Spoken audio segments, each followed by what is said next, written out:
Maaga pa nga lang ay bumuto na kami para hindi kami maipit sa siksikan mga kasari.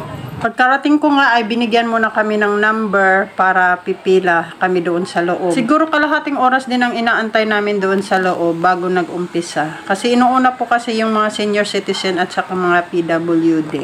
Mga ilang oras din ay natapos din naman ako. Mabilis din naman ang botohan sa amin at mapayapa naman. Pagkatapos nga ng botohan mga kasari ay balik pwesto na naman tayo dito sa ating munting tindahan. At nung kinahaponan mga kasari, umalis naman kami ng aking anak at pumunta kami ng Cavite. Niyaya nga kami ng aking pinsa na mag-swimming dito sa Volets Resort, Dasma mga kasari. Super ganda po dito. Birthday kasi niya kaya niyaya kami. Ang tagal na rin kasi hindi sila nagkita-kita magpipinsan. Sulit naman ang aming banding dito mga kasari. Ang ganda din talaga dito mga kasari, bagay sa mga bata. At nung kinagabihan na nga mga kasari ay kinantahan na namin ang aking pinsan. Happy birthday, Ning! Yun lang po muna ng aking video. Thank you for watching po. Bye!